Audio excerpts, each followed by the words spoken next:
Hello, എല്ലാവർക്കും ബീനാസ് കിച്ചണിലേക്ക് സ്വാഗതം. ഞാൻ ഇന്ന് വന്നിട്ടുള്ളത് ഒരു ഫ്രൈഡ് റൈസിൻ്റെ റെസിപ്പി ആയിട്ടാണ്. അപ്പോൾ നമുക്കിതെങ്ങനെ പെട്ടെന്ന് തന്നെ തയ്യാറാക്കിയെടുക്കുന്നതെന്ന് നോക്കാം. അതിനു മുന്നേ നിങ്ങൾ എൻ്റെ ചാനൽ ആദ്യമായിട്ടാണ് കാണുന്നതെന്നുണ്ടെങ്കിൽ ഒന്ന് സബ്സ്ക്രൈബ് ചെയ്തേക്കണേ. അപ്പോൾ നമുക്ക് വീഡിയോയിലേക്ക് കിടക്കാം. അപ്പോൾ ഞാനിവിടെ 500 ഗ്രാം അരിക്ക് 1.5 ലിറ്റർ വെള്ളമാണ് എടുത്തിട്ടുള്ളത്. ഇനി നമുക്കിതിലേക്ക് 2 ടീസ്പൂൺ ഓയിൽ ഇട്ടിച്ചു കൊടുക്കാം. ഇതെന്ന് വെച്ചാൽ ചോറൊക്കെ ഒന്ന് ഒട്ടി പോവാതിരിക്കാൻ വേണ്ടിയിട്ടാണ്. ഇതാകുമ്പോൾ ഒന്ന് വിട്ടിരിക്കും. അപ്പോൾ ഞാനിവിടെ അത് ഒറ്റിച്ചു കൊടുത്തിട്ടുണ്ട്. ഇനി ഞാനിവിടെ അരമണിക്കൂർ വെള്ളത്തിലിട്ട് സോക്ക് ചെയ്ത് വെച്ച അരിയാണ് എടുത്തിട്ടുള്ളത്. ബസുമതി റൈസാണ്. അപ്പോൾ അതും കൂടെ ചേർത്ത് കൊടുക്കുന്നുണ്ട്.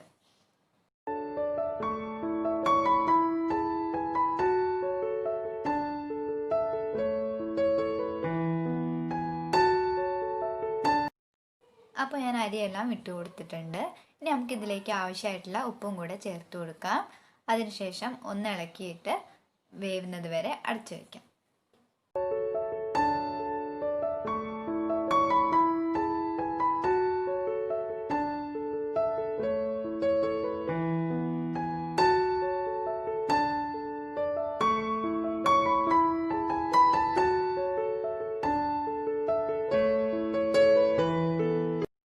അപ്പോൾ നമുക്ക് ചോറ് റെഡിയായോ നോക്കാം. ചോറ് നല്ല പാകത്തിന് വെന്ത് വന്നിട്ടുണ്ട്. പറ്റി അങ്ങ് ഉടഞ്ഞു പോയിട്ടൊന്നുമില്ല. നല്ല പാകത്തിന് ആയി വന്നിട്ടുണ്ട്. ഇനിയിപ്പോൾ ഇതിൽ കുറച്ച് വെള്ളമൊക്കെ ഉണ്ട്. അപ്പോൾ ഇത് ഊറ്റാനായിട്ട് നമുക്ക് മാറ്റി വയ്ക്കാം.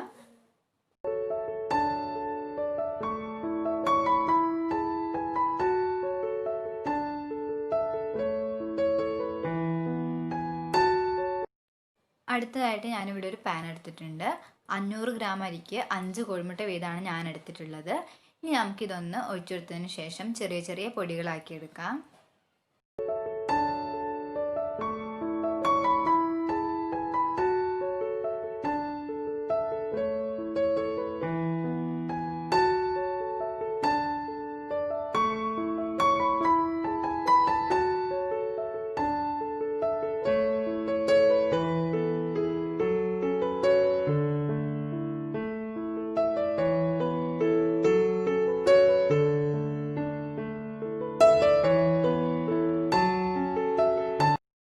അപ്പോൾ ഞാൻ ഇതുപോലെ ആക്കി എടുത്തിട്ടുണ്ട്. ഇനി നമുക്കിതൊന്ന് മാറ്റി വയ്ക്കാം. ഇനി നമുക്ക് നമ്മുടെ ഫ്രൈഡ് റൈസ് തയ്യാറാക്കി എടുക്കാം. അതിനായിട്ടൊരു പാത്രത്തിലേക്ക് നമുക്ക് ആവശ്യമായിട്ടുള്ള എണ്ണ ഒഴിച്ചു കൊടുക്കാം. എണ്ണയോ അല്ലെങ്കിൽ നെയ്യോ യൂസ് ചെയ്യാവുന്നതാണ് കേട്ടോ. അപ്പോൾ ഞാനിവിടെ എണ്ണ ഒഴിച്ചു കൊടുത്തിട്ടുണ്ട്.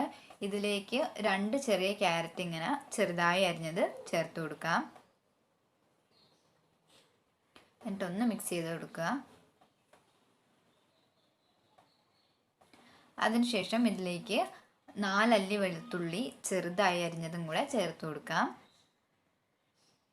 അപ്പോൾ അതും കൂടെ ചേർത്ത് കൊടുത്തിട്ടുണ്ട്. ഇനി നമുക്ക് ഇതിലേക്ക് വേണ്ടത് ബീൻസ് ആണ്. ഞാനൊരു 5-6 ബീൻസ് എടുത്തിട്ടുണ്ട്. അതിങ്ങനെ ചെറുതായി അരിഞ്ഞതും കൂടെ ഇതിലേക്ക് ചേർത്ത് കൊടുക്കുന്നുണ്ട്. ഇതൊന്ന് മിക്സ് ആക്കിയതിന് ശേഷം ഇതിലേക്ക് നമുക്ക് ചെറിയൊരു ക്യാപ്സിക്കം കൂടെ ചെറുതായി അരിഞ്ഞത് ചേർത്ത് കൊടുക്കാം.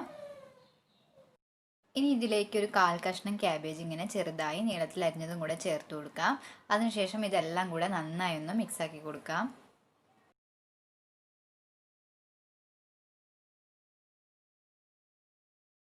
ഇതിലേക്ക് ആവശ്യമായിട്ടുള്ള ഉപ്പും കൂടെ ചേർത്ത് കൊടുക്കുന്നുണ്ട്.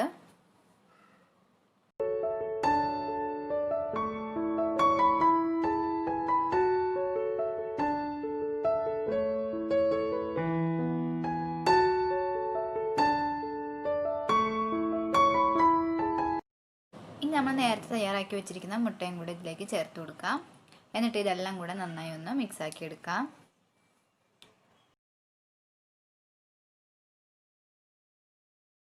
അപ്പോൾ ഞാനിതെല്ലാം കൂടെ നന്നായി മിക്സ് ആക്കി എടുത്തിട്ടുണ്ട്. ഇനി നമുക്കിതിലേക്ക് നമ്മൾ തയ്യാറാക്കി വെച്ചിരിക്കുന്ന ചോറും കൂടെ ചേർത്ത് കൊടുക്കാം.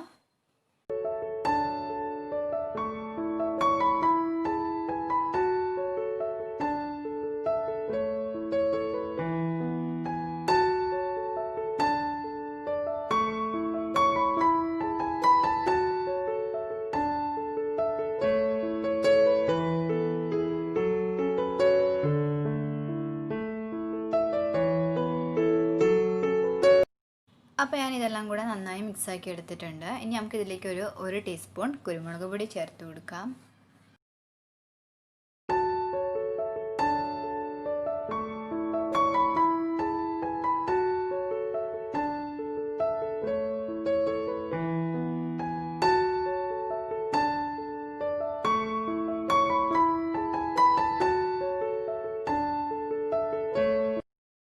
നമുക്കിതിലേക്ക് 1 ടീസ്പൂൺ സോയാ സോസ് ചേർത്ത് കൊടുക്കാം. അതുപോലെ തന്നെ 1 ടീസ്പൂൺ ടൊമാറ്റോ സോസും കൂടെ ചേർത്ത് കൊടുക്കാം. എന്നിട്ട് ഇതെല്ലാം കൂടെ നമുക്ക് നന്നായിട്ടൊന്ന് മിക്സ് ആക്കി എടുക്കാം.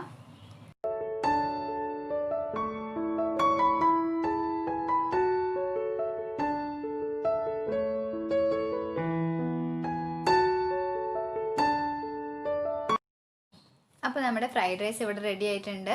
ഇനി നമുക്കിത് സെർവ് ചെയ്യാം. അപ്പോൾ നല്ല സിമ്പിളായിട്ടും അതേപോലെ തന്നെ നല്ല ടേസ്റ്റി ആയിട്ടുള്ള ഫ്രൈഡ് റൈസ് ഇവിടെ തയ്യാറാക്കി എടുത്തിട്ടുണ്ട്. ഇതെന്തായാലും എല്ലാവരും ട്രൈ ചെയ്ത് നോക്കണം. കമൻസ് തന്നെ അറിയിക്കുകയും വേണം. അപ്പോൾ മറ്റൊരു റെസിപ്പി ആയിട്ട് ഞാൻ വീണ്ടും വരുന്നതായിരിക്കും. താങ്ക്